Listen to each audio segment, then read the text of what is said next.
Je m'appelle Eric Blondeau, j'ai 68 ans, j'ai un parcours entrepreneurial. J'ai eu la chance de travailler en Chine, au Japon, en Australie, à la Barbade, aux États-Unis et dans d'autres pays. Mon métier était de créer des joint ventures ou de rapprocher en fait des entités entre elles, et c'est là où j'ai découvert la passion des mécaniques comportementales et comprendre ce qui poussait des individus à prendre des décisions à forts enjeux. Donc aujourd'hui, j'interviens en tant que négociateur, je forme à la négociation complexe et j'accompagne des chefs d'entreprise, des décideurs dans les prises de décision à forts enjeux. J'accompagne aussi des sportifs de haut niveau dans leur challenge et je forme les négociateurs de cellules de négociation des forces spéciales de divers pays, notamment le GIGN.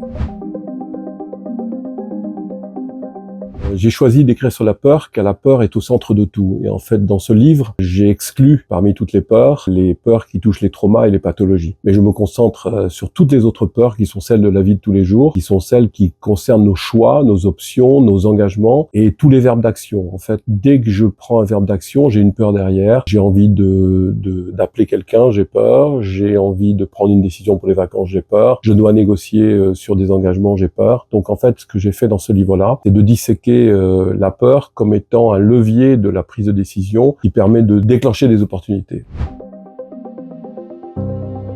J'ai fait plusieurs constats dans ce livre-là. C'est tout d'abord qu'on avait une méconnaissance des mécanismes de la peur et j'ai voulu éviter qu'on fasse un amalgame. En fait, le cerveau va faire des amalgames dans les peurs. Il va traiter la gêne, l'appréhension, la panique, la sidération, la peur, l'anxiété, et on a du mal à faire du discernement là-dedans. Et donc, ce livre-là, il permet de disséquer, de discerner en fait les différentes peurs et surtout de démontrer que la peur, elle n'est pas là pour nous aveugler, mais elle est plutôt là pour nous éclairer sur les opportunités qui sont devant nous. Et notre cerveau étant bloqué par la peur dont on est le seul auteur, tourne en boucle. Et mon travail, ça a été de donner des axes grâce à l'art du questionnement pour déplacer ces peurs plutôt que de tenter de les dépasser.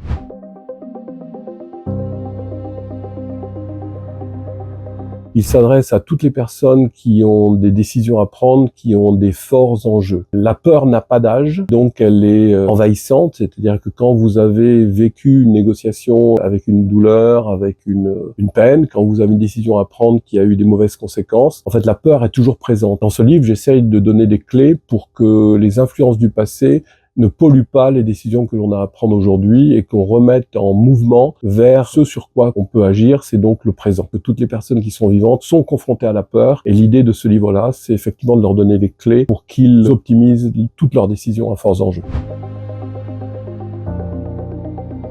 Comme tous les êtres vivants, j'ai peur de dire, peur de faire, peur des conséquences, peur de me tromper, peur du regard de l'autre, peur de perdre les gens que j'aime, peur de prendre une mauvaise décision. C'est pour cela que j'ai écrit ce livre-là. C'est comme le commun des mortels. La peur est présente dans tous ces domaines et j'ai travaillé sur chacune de ces peurs-là pour en disséquer les mécanismes et proposer au public des clés afin qu'eux-mêmes l'appliquent dans leur vie de tous les jours.